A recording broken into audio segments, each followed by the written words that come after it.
I want to hear my creator, Yahuwah, say to me, well done, my good, faithful servant. I love that. I gotta hear that. And that's how I live my life. Whether you believe there's a creator or not, I gotta hear. Like when I die, I want to die going all out. Yeah. To be able to die with some confidence that I would be worthy to hear, well done. That I live my life with not just a strong leadership personality, but more of a servant's heart. Born in 92 on the block with the Sharks. Come from a different cloth, y'all would get ripped apart.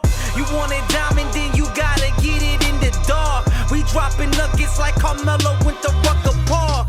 Now we eating from state to state, we scrape the plate. I put my eggs in a basket, took a leap of faith. I took a chance, now we grow and see the impact. Decoding success with special guests, now let's bring Matt. Jay, it has been a long time coming, my brother. I appreciate you for hopping on here, taking the time out of your evening to make an impact here on Decoding Success. I know you have some cool things we need to amplify, so thank you for being here, man. Hey, I'm excited to be here. You and I have been talking about this for about 6 months now, and the schedule's lined up, and guess what? It's time to decode. It's time to think about it. I've had a lot of time to put my algorithms together for this show.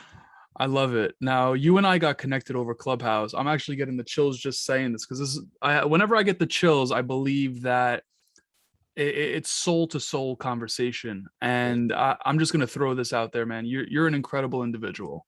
I've seen what you've done for women empowerment. I've seen what you've done for people that are trying to come up. Right. Yeah. And obviously before this show, I read off a little intro about yourself, like you really do it. What has developed that character in you? I think it's really incredible what you've been able to do over the years, continue to do now. But your character, man, it stands out. What was it? Man, I'm 53 years old, and I was born May 1968, about a month after Dr. Martin Luther King Jr. was assassinated. I was born in the South in Kentucky. So I was around a lot of that racial tension growing up. Now, I had a little bit different caveat because I was a country boy. My granddad had a hog farm. For those of you that don't know what that means, that's pigs.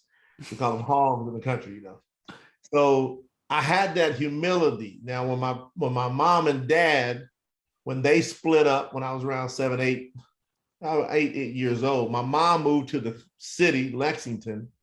And so I was back and forth between the country and the city. So I had a lot of diversity, but there's something about that country life, especially being around hogs, being around that mud, being around that filth, that funk, that stank, and getting your hands dirty and having my granddad tell me that no matter what you do it with all you got. And he says, you know what? We don't have a lot, but what we got, we're going to stretch it out. We're going to get the most out of it. And he expected me to work. My grandmother expected me to work. And so I had that good old Southern upbringing. And then I had an opportunity to take that, I guess it was like seeds, and I think that's what your show does. You have a show like this with you, Matt. People need to really grasp this, because every time you hear a show like this with these words that are intentional, these are seeds. I did what I did, became who I became because somebody kept planting seeds into my life. And so that's what gave me my early on grit, Matt. I love that. Now, I know your background, and listen, I'm a big baseball guy, so I got to bring it up. How did baseball come into your life? My dad, believe it or not, he loved softball. He ended up coming from the farm, believe it or not, he ended up playing professional softball. He was great at it. So he'd have me with him at the parks all the time, and I was off on the side playing wiffle ball. Right. You remember those good old school wiffle ball? Absolutely.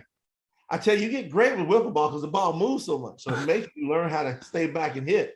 So, I just got kind of good there. But my dad would tell me, he'd go, one of these days, boys, you're going to be a professional baseball player. What'd he do? He planted a little seed in my head. And he had me in the batting cages all the time. And my dad was so serious about this, Matt. He would, if you ever been in those batting cages, they have slow, medium, fast, and then they have one cage called Major League. So that's the speed of the balls. My dad would take me from the time I was like 6, 7 years old, And then he would pull out, he'd start with $1 bill. And he'd go, all right, we're starting out on a medium machine today. And he says, listen, if you hit the first pitch, line drive hard, I give you this $1.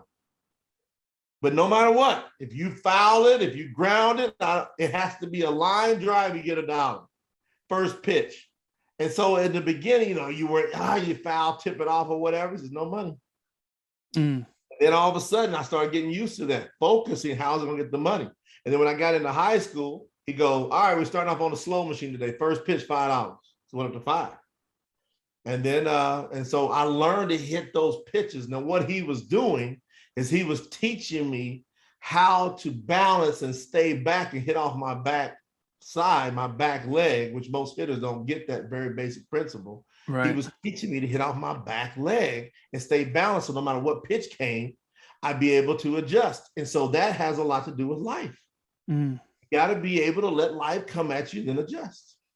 How do we water those seeds, right? We're talking seeds here. Often, and it's happened in my life where seeds have been planted, they weren't watered, or maybe they were watered many years later. I'm curious, like what do we do to water those seeds? You got to be intentional about getting around stuff like this show.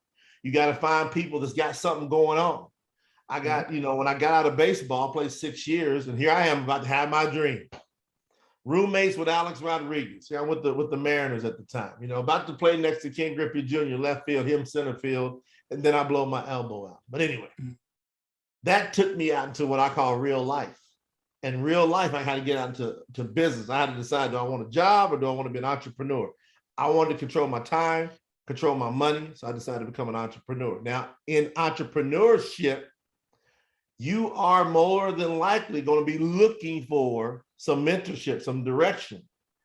And that's what I love most about being an entrepreneur, is it kind of forces you to look for it. And if you look for it, you'll find it. There's all kind of great coaches out there like yourself and these programs that you're putting on.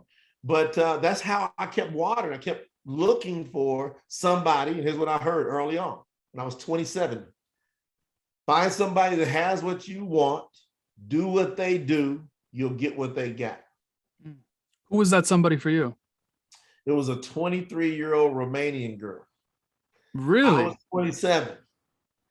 And that's how I first got dipped into entrepreneurship. I had a friend of mine that he played with me with the Padres, and he had got injured and went into modeling and commercial acting out in Hollywood. And he happened to be over in Phoenix where I was living at the time. And he says, man, there's this young girl. She's 23. She's killing it. She's making 6 figures. And I said, she's how old? He goes, she's 23. And I said, she's making 6 figures already? He goes, that ain't the best part. She makes it residually, whether she works or not. I said, what are you talking about? He goes, she just built up a business that has recurring revenue streams. And you want to meet her? I'm like, are you kidding me? And so I met her. And man, this young girl laid it down. First time I met her, she couldn't hardly speak good English, not clear, but you knew she was very definite. She had a definiteness of purpose, and she was laying it down. And I came in with this bravado, egotistical, professional athlete income. I mean, not income, I'd lost all my money, but this attitude, ego, that's the word. I came with this professional athlete ego. And I was asking her, man, I was like, what about this? And I said, what about that? What about this? And I was being aggressive about what abouts. Right. And then she said, because my friend kind of tipped her that I wasn't doing good financially, I needed something. So I was like, what about this? What about that? She goes, what about your bank account? I said, damn, you had to go there, you didn't have to go there. Right. And she said, yes, I did. And we kind of laughed about it, and it broke the ice. I said, this girl's tough, kind of got my respect. And she just began to start telling me, man. And then she held up this book called Think and Grow Rich. And she says, everything I do is based on these principles. And she said, this should be taught in school. She goes, I'm glad I'm catching it when I'm 20, in my early 20s. And now you're catching it before you hit 30. She said, you need to apply what's in this book. You got to utilize other people's ideas that work, other people's efforts. You got to have a team. Can't be the only one making yourself money. Can't do that. Can't get ahead that way. And you got to utilize other people's money, which means you got to exchange products and services and leverage other people's money. Absolutely. Now you beat me to my next question. I was going to ask you because I found it pretty remarkable until you said it. I was like, oh, okay, he hit on it. You mentioned the word ego because I was going to ask you how a 27-year-old, and listen, I'm in my late 20s. I've had many moments of ego popping out where it shouldn't have. But you went into that 27 years old to meet with a 23-year-old who was maybe more advanced at the time financially in business, so on and so forth. If you could give advice to your 27-year-old self to drop that ego, what would you say? Well, I did. I took my advice quick. So I did. Not only would I look back then, I took it right then because when she checked me, I looked at her and I quickly went, if I'm a smart ass right here, she's not going to tell me what she knows. So I immediately embraced humility quick.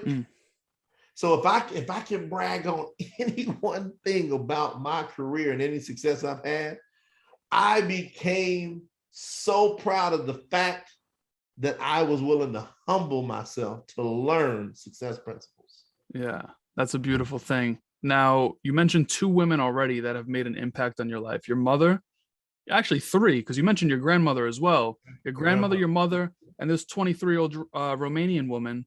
Yep. Where does, or is that the basis, the foundation for where your passion is from women empowerment? My grandmother really was like my heart and soul. She died in 2004. And my parents, like, they had a crazy marriage. You know, my mother showed me a lot of love. My dad always showed me a lot of love, but they were 19 and 17 when they got together. Had me when they were 19 and 21. So they just didn't know how to have a relationship. And so my grandmother swooped in. So that's my first. Then this 23-year-old young lady, she's breaking it down. Then she introduces me to her mentor that was only 26, making more money than she was. And then that one introduced me to another mentor who was 28, just 1 year older than me, who was a multi-millionaire, residually. See, I'm always talking to people about residually. That money's got to come in whether you work or not. So when I met this 28-year-old, and I said, how in the hell did you do this? She says, honey, she honeyed me, man. She says,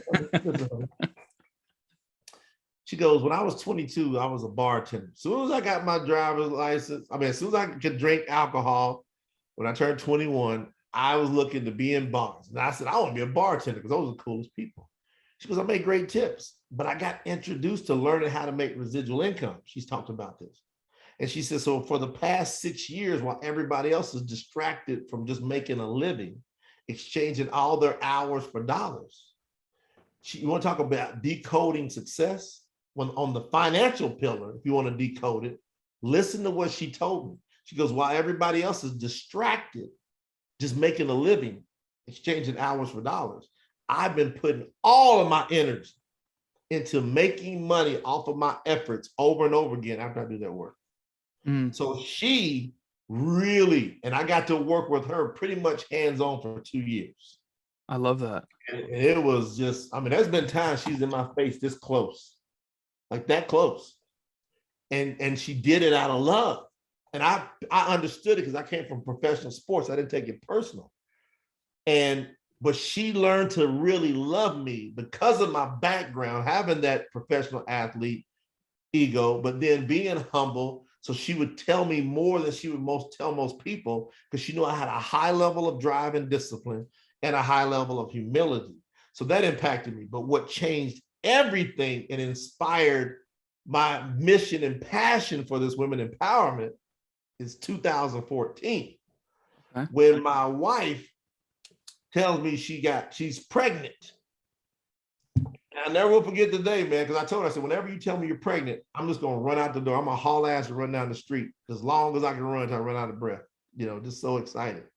And she said, baby, I'm pregnant. And I remember running out the store, just hauling ass down the street going, yeah.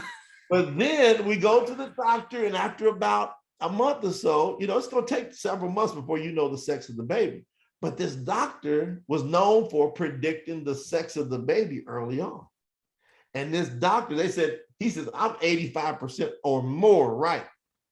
So he goes, you're having a girl.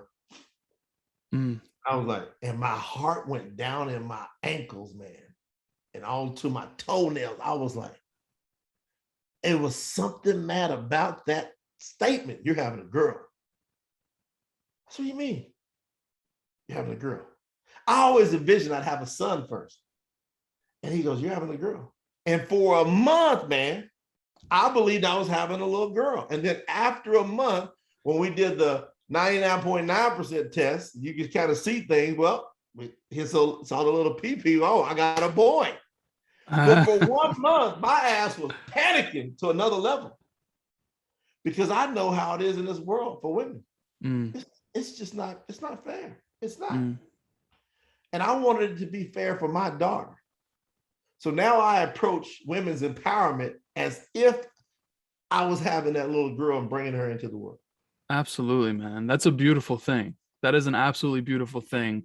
Now, what is the power of a woman? You have a new book out there, The Power of a Woman. What is the power of a woman? Power of the woman, and I finished it. You see the subline says, from the perspective of real men. Absolutely.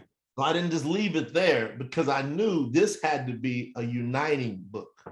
Okay. So the power of a woman is that a woman has so much intestinal fortitude. Do you realize that a woman, from the time she starts having her period, she's pretty much giving birth every month until she stops having her period?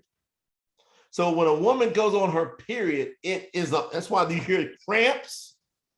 That's birthing pains every single month. So can you imagine as a man, if you had to have birthing pains every month? Yeah, I'll pass on that. That alone, men, deserves our incredible respect because they got to go through that thing. That's just that thing.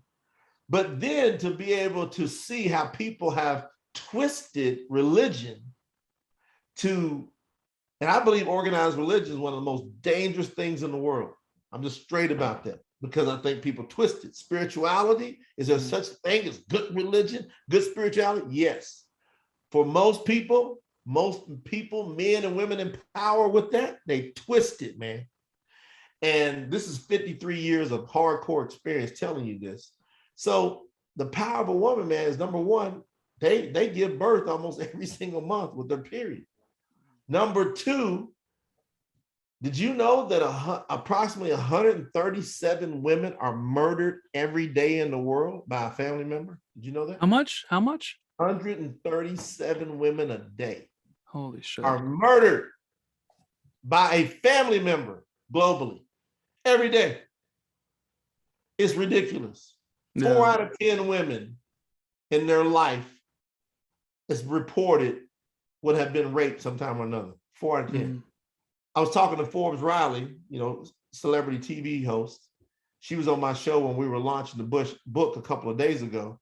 And she says, Jay, you got that low. She says, I talk to all kinds of women. She goes, it's double. It's 8 out of 10. Wow. That have been raped or had some type of sexual trauma. So to be able to withstand that and to hold that back and to deal with that, that's some power. And why is that? Is because for most men, and I'm bold to say it, most men are not comfortable in their own skin. Absolutely. If you give most men a little bit of power, they can't take it, man. And if they think they can overpower someone, they're going to do it. And where they use a lot of that overpower is with women. So I've been able to learn how to communicate, empower, educate, and bridge that gap between both sexes. Absolutely. Now, what's your advice to the men that are listening to this to embrace a real woman? Well, number one, you got to be confident in yourself. And that all starts with learning how to master your subconscious mind. 99% of the people you're going to look at walking around have not taken the time to master the subconscious mind. That's why you hear about these things called the 1%ers. Right. Because a lot of the 1%ers, they take the time to master the subconscious mind. From 0 to 7, your subconscious, the major formation of your subconscious programming happens from 0 to 7 years of age.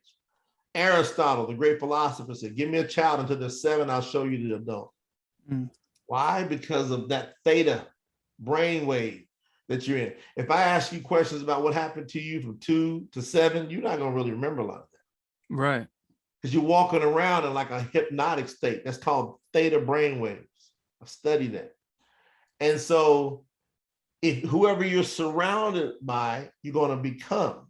So my advice for most men is we have a perpetual problem with daddy, granddaddy, and uncles, right? Cousins that are males, with nobody's really taught you how to be a man, how to be confident in your own skin, how to empower your woman and make her your queen to where she will want to make you her king. Absolutely. So that's how I roll. That's how I live. I'm not just talking this. In my house, my wife is my queen and I am her king. If you're around us, you're going to see it. I love that. Now, what was it about your wife that made you know that was your queen? Dude, just, all right, you're going to know when you know. And I've had the advantage from the professional athlete side and having success there. I've had the advantage of being able to have a large selection of people to choose from, women to choose from on this earth, because of the way life took me through sports. And so and viewing all those different women, and it brings me back to the same thing with men. Most women they don't have control over their subconscious mind. And who they are acting is who they were programmed to be. Right. And so when I met my wife, I saw she had a very strong stature as far as her confidence in herself, a strong drive. You know, she had a business degree and she was using the degree. She didn't just have it. And her dad had a very successful company and she was helping to run her dad's company. And all those things, I was like, wow. But then she was hungry when we came together and I started talking. You can see her like lean in. So not only was she beautiful outside, there's a lot of different beautiful women and men out there. But when that beautiful person, you look at somebody that you're physically attracted to, and then they look in you. You know what I'm saying, Matt? Absolutely. And like they look in you and you're talking and they really want to know what the hell you're saying. Not just kind of listening and waiting for a chance to talk. They're like, she was like really wanting to hear what I had to say. And that was so sexy to me, man. So what I like that you just said was looking in you versus looking at you. Yes. Right. There's levels to that. And that's actually really rare. That's really rare, which is evident as to why she's your queen. You know, there's that really big difference. So I appreciate that breakdown and I appreciate the vulnerability and transparency as well opening up here. So thank you for that. But getting back to the book, I want to know, why write this book now? Well, it was inspired 2014. Okay. And it was the time, you know, I knew it was in me. I started talking about it. Actually, I did a video about it in 2016. So I got a YouTube video out there somewhere, you know, when it talks about, you know, the power of a woman, I was just going nuts one day. I was crying. I was talking about my grandmother. I was so emotional. And then my assistant came to me and she says, when you going to get that book out? When you going to turn the book out of all of this? And I got to give it up. My assistant and my wife really started pressing me on, you got to go do it. And then we got on Clubhouse and we started doing these events. We did 2 women's events. One of them was 72 straight hours. Wow. So March 8th, 2021, 2021, March 8th, 2021 was International Women's Day. We kicked it off with the 72 hours. We just kept going. And you fall asleep a little bit, somebody pick up and then you're back in there. But I only slept about 5 total hours. Right. Over 3 days. But it was one woman in different time zones, different parts of the world, coming on after the next, pouring her guts. And it was so impactful. And then a month or so later, about 2 months later, we said, you know what? Let's really do something that's extraordinary. We got some professionals together and we said, let's do a women's abuse awareness event, 24 hours. That was one of the craziest, shocking experiences I've ever been through. So it was so emotional. We had to have professionals set up. And actually, there were women in abusive relationships during that 24 hours that were extracted out of those abusive relationships through the network that we set up. Wow. It was crazy, man. But it was one after the next, talking about how they've been raped, how they've been sexually abused, how they've been mentally abused, how they've been emotionally abused. And it was shocking. And so I was telling everybody the book is coming. And I said, when it comes, it's going to hit with the bang. And during that first 72-hour event, Les Brown, the great Les Brown, came in our room and spoke 3 times. That's powerful. Les found out I was writing the book. Les said, will you please send me a copy of the book before you go to press? So we sent him and his team a copy. Les says, I want to write the foreword in that book. That's incredible. He said, I'm going to give a copy to every woman that I meet in my circle. And so that book, the foreword, is written by Les Brown. And he's more extensive than most of the forewords he writes. He goes in. And so it just, this is real, man. Absolutely. Now you bring up abuse, not just sexually, physically, but also emotionally, mentally, right? Yeah. And there's a very vicious cycle out in this world where hurt people hurt people. Yes. Right. And I think it happens from both ways, right? I've been a victim of this. I've had a woman abuse me and I've let it happen, which was something that I needed to tend to on myself. But Right. I'm curious, as you know, we'll talk about it from both sides. Maybe the answer is the same here. How do we break that cycle? Man, we got to go back to, you heard me say this from the first time I met you in your phenomenal room, beautiful space that you create. I want to honor you for that.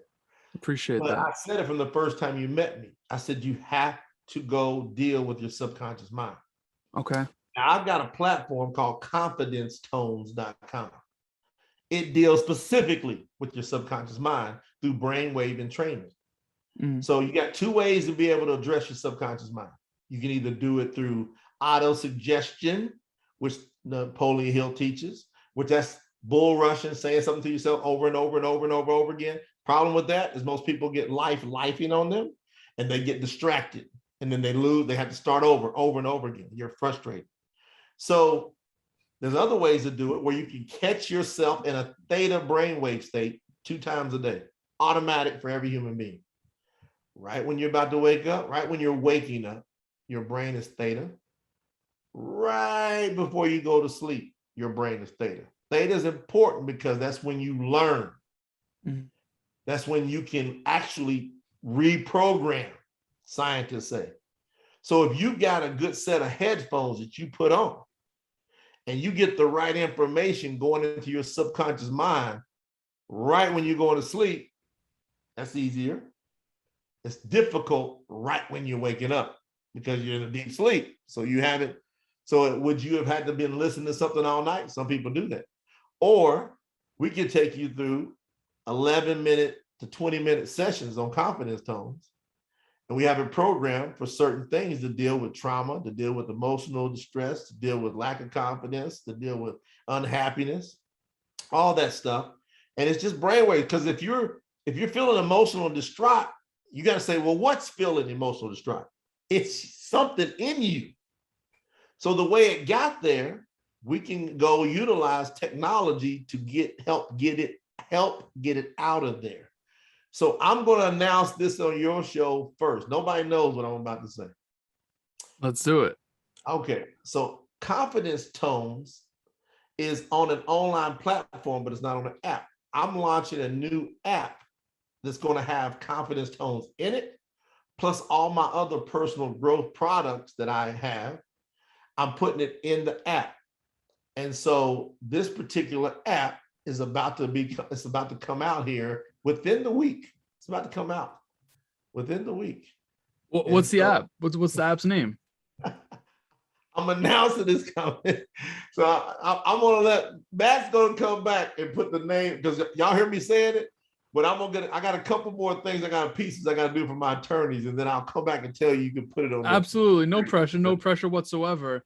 I'm curious, why has, and maybe the answer is simply from the results that it could provide, but why has the subconscious mind become such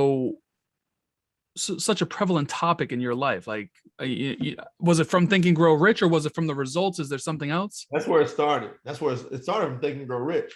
But no matter how much success I could have from using auto suggestion, there was something in me that would not let me be completely happy. Right.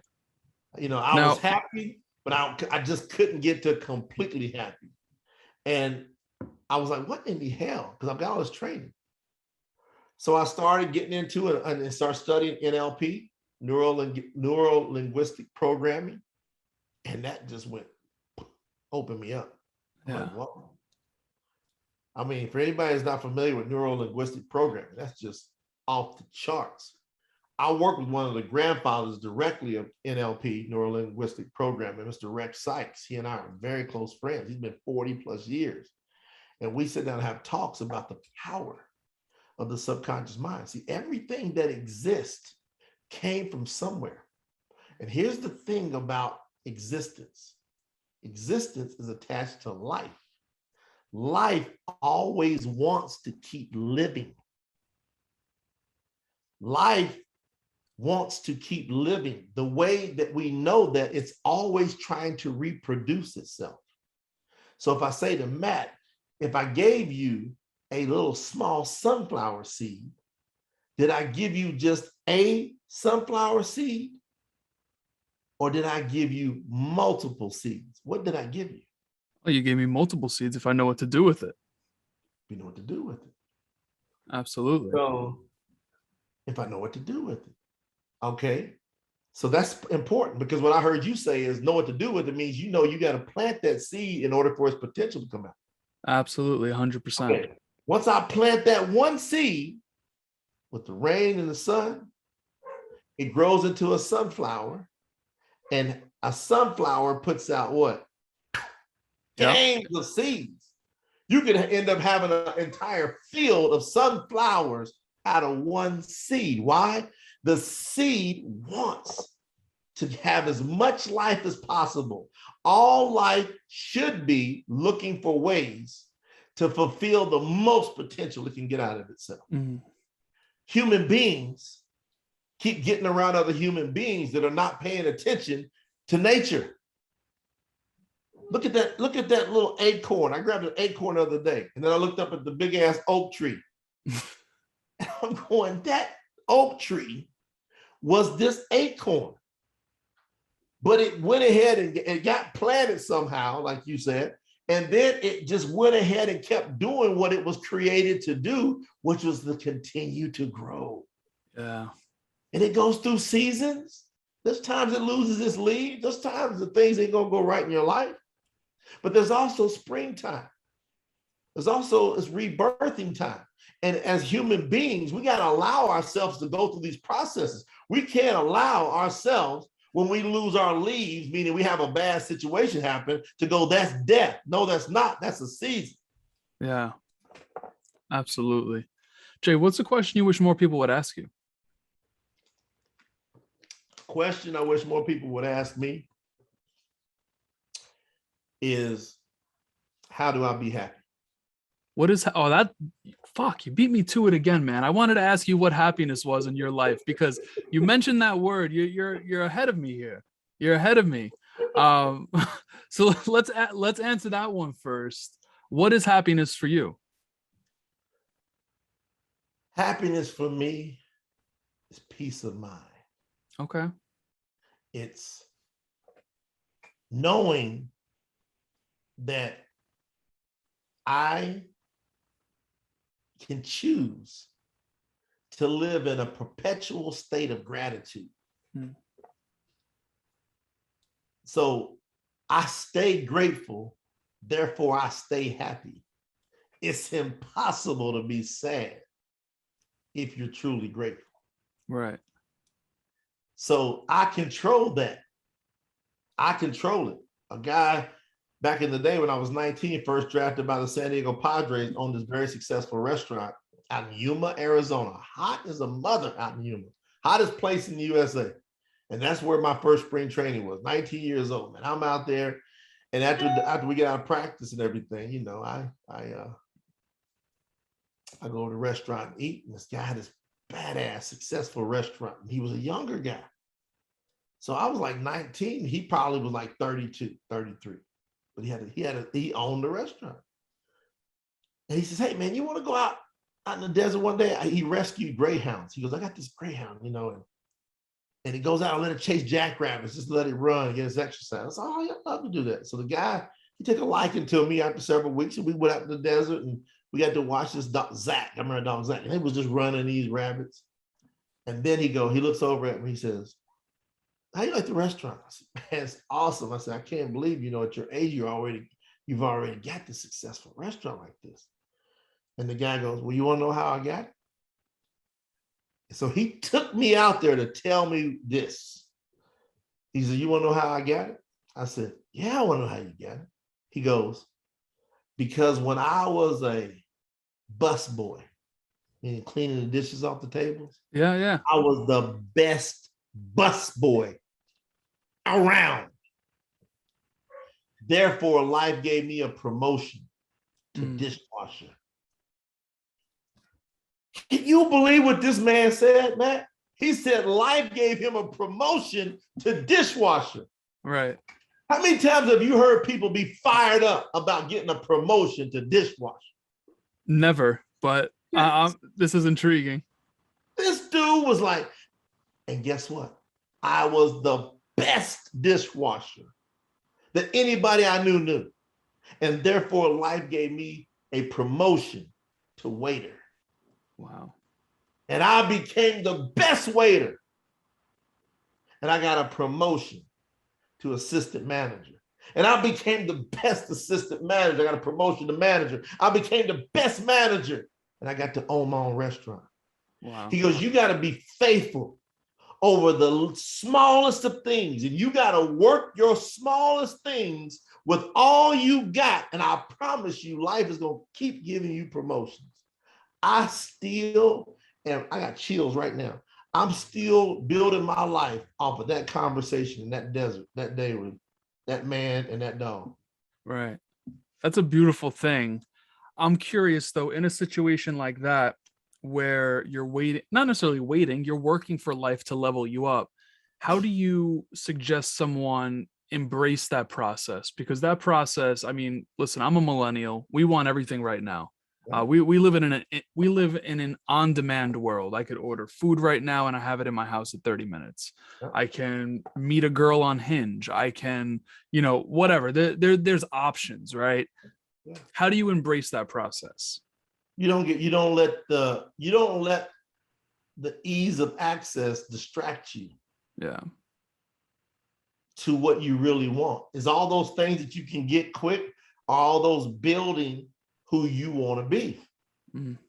Are all those things that you can get real quick, can you live off of that?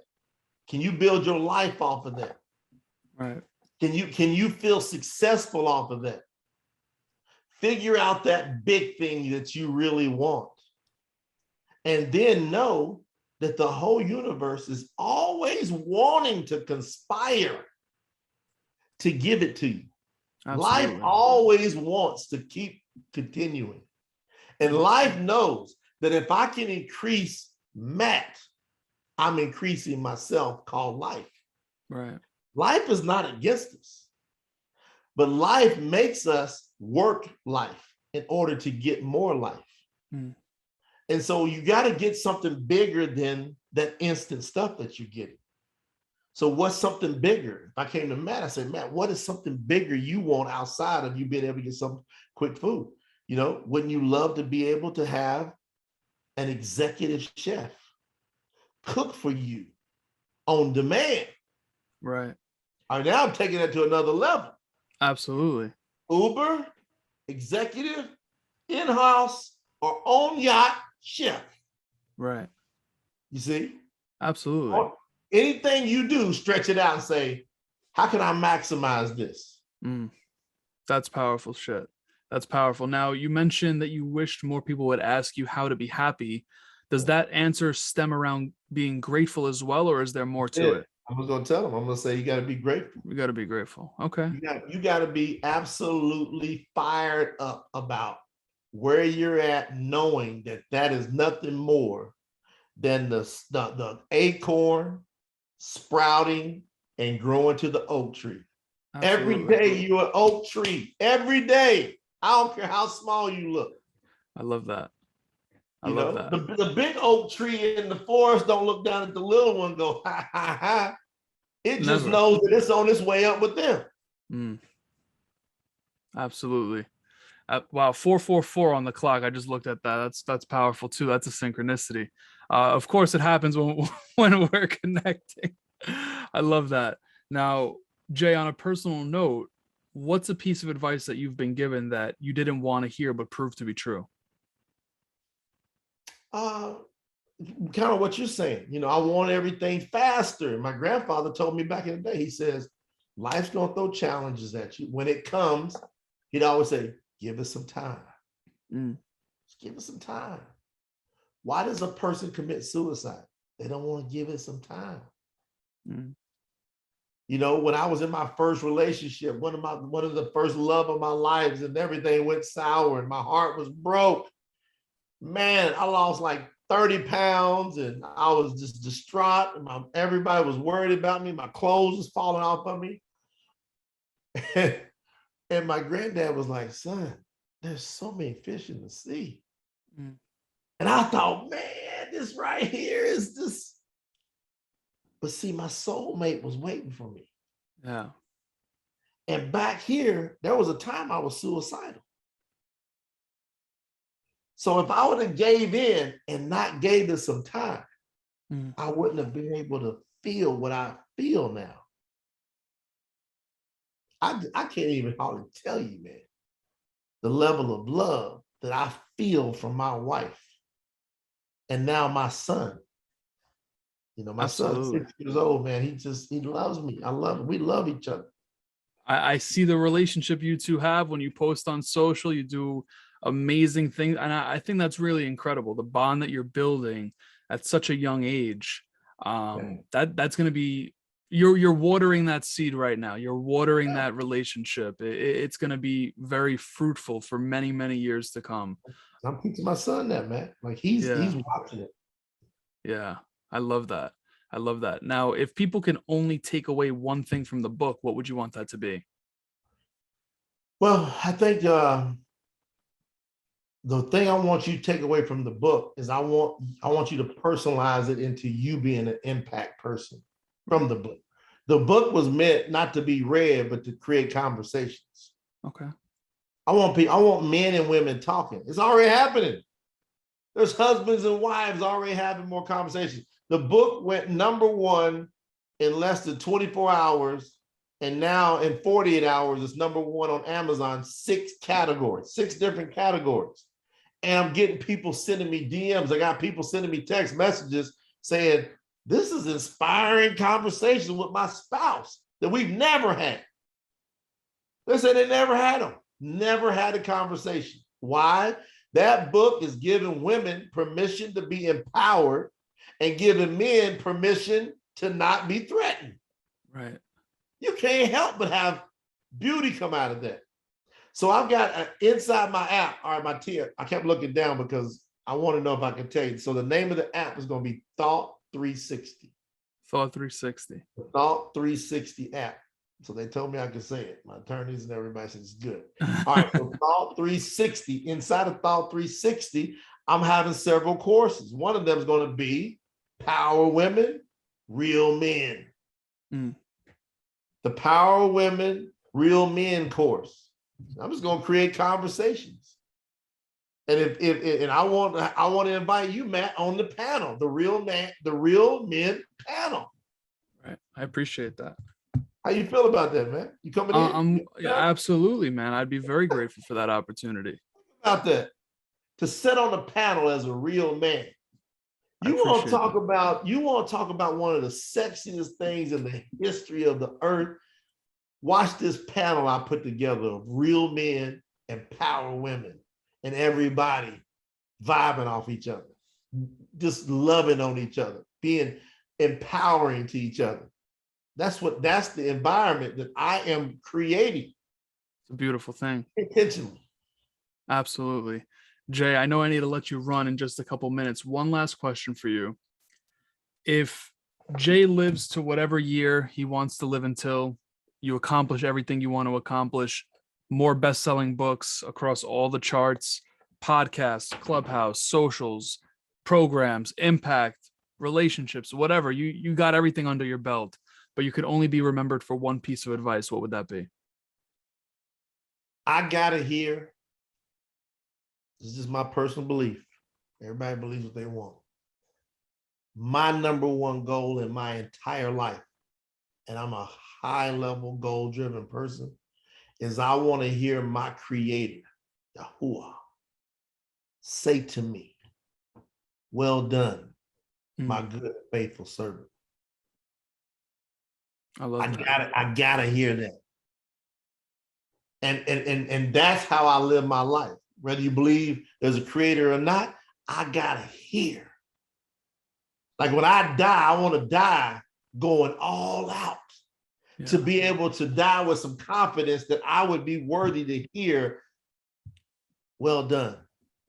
That I live my life with not just a strong leadership personality, but more of a servant's heart. Right. That's what I want to be known for. I love that, Jay. Now, congratulations on all the success the book is already having. Thank you again, expressing my gratitude again for you hopping on here. I could have talked to you for another 3+ hours, but I'm not Joe Rogan, so we're not going to do that on this side. You're on your way. I appreciate that. I appreciate that. Seriously, though, thank you for all of the knowledge, the wisdom, the experiences, the vulnerability, the transparency, all of it. I literally appreciate connecting with you all the time. Again, I'm getting chills. You probably can't see the hair on my arm standing up. I appreciate you, Jay. So just wanted to say thank you again. And I want to do this again with you. Next book, next whatever, man. I appreciate you. I got another one coming up soon. It's on relationships. You ready? Oh, that's a conversation to have, man. I love that convo. Jay, I appreciate you, man. Man, hey, thank you. Thank you to all your audience. Much love to everybody. Born in 92 on the block with the Sharks. Come from a different cloth, y'all would get ripped apart. You want it diamond, then you gotta get it in the dark. We dropping nuggets like Carmelo